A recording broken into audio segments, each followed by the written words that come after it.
வணக்கம் ஸ்டூடெண்ட்ஸ். இப்போ என்ன பார்த்தீங்கன்னா சென்னை ஏஆரும் நடக்குது, எல்லாருமே பார்த்துட்டு இருந்திருப்பீங்க.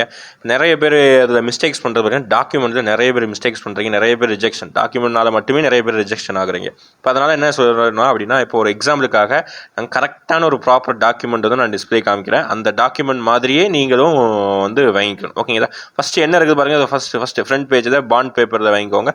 நான் judicial stamp paper, format for the affidavit, இந்த மாதிரி க்ளீனாக என்னென்ன இருக்குதோ எல்லாமே க்ளீனாக எடுத்துக்கோங்க. யார்கிட்ட இந்த டாக்குமெண்ட்டை சைன் வாங்கணும் அப்படின்னு பார்த்துக்கிட்டிங்கன்னா, நோட்டரி பப்ளிக் லாயர் கிட்ட சைன் வாங்கிக்கணும். ஓகேங்களா? இதுதான் ஃபஸ்ட்டு பேஜ். இதை ஃபார்மட் ஃபார் அஃபிடேவிட், அப்புறம் என்ரோல்மெண்ட் ஃபார் த அக்னிவீரா. ஓகே, இது என்ன இருக்குதோ அதே மாதிரி ஃபார்மட், வேறு எதுவுமே சேஞ்ச் பண்ணணும். அது உங்கள் நேமு, உங்கள் ரிலீஜன், கேஸ்ட் வைஸ் மட்டும் தான் சேஞ்ச் ஆகும், வேறு எதுவுமே சேஞ்ச் ஆகாது. நெக்ஸ்ட் பேஜில் ஓகே, நெக்ஸ்ட் பேஜும் பார்த்துக்கோங்க. நெக்ஸ்ட் பேஜ்லையும் எந்த வித மிஸ்டேக்ஸ் இருக்கும், இது என்ன இருக்கோ அதே மாதிரி பார்த்து வச்சுக்கோங்க. சரிங்களா? அதுவும் சீல் வாங்கிக்கணும். நெக்ஸ்ட்டு லாஸ்ட் பேஜில் நிறைய பேர் தப்பு பண்ணது இந்த இ பாயிண்ட். ஓகேங்களா? அந்த இ பாயிண்ட் பாருங்கள். அந்த இ பாயிண்ட் வந்து நிறைய பேர் வந்து ஓவர் ரைட் பண்ணியிருக்கிறீங்க, நிறைய பேர் எக்ஸ்ட்ராவாக டைப் படிச்சோ அல்லது எக்ஸ்ட்ராவாக எழுதி வந்து சைன் வாங்குறீங்க. அப்படி வாங்கினீங்கன்னா கண்டிப்பாக ரிஜெக்ஷன். ஓகேங்களா? அது உங்களுடைய அந்த பாண்ட் பேப்பர்லேயே 3வது பேஜில் கண்டிப்பாக பிரிண்டட் ஆகிருக்கணும். ஓகே, எக்ஸ்ட்ரா எங்கேயும் எழுதக்கூடாது. ஓகே, ஃபார் எக்ஸாம்பிளுக்கு நான் இப்போ வந்து அடுத்து நான் ஒரு ரிஜெக்ஷனான டாக்குமெண்ட்டை காமிக்கிறேன். ஓகேங்களா? இந்த மாதிரி பண்ணக்கூடாதுக்குன்னு இதுக்கு ஒரு எக்ஸாம்பிள். ஓகே, இந்த டாக்குமெண்ட் இப்போ டிஸ்பிளே ஆகிற டாக்குமெண்ட் பார்த்தீங்கன்னா ரிஜெக்ஷன் பாருங்கள். அதில் டிஃப்ரென்ஸ் தெரியுதா? அந்த இ பாயிண்ட் வந்து எக்ஸ்ட்ராவாக டைப் படித்த மாதிரி இருக்குது. அப்போ இந்த மாதிரி வந்து எங்கேயுமே பண்ணக்கூடாது. இப்படி பண்ணீங்கன்னா கண்டிப்பாக ரிஜெக்ஷன் தான். ஓகேங்களா? தேங்க்யூ.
கணக்கு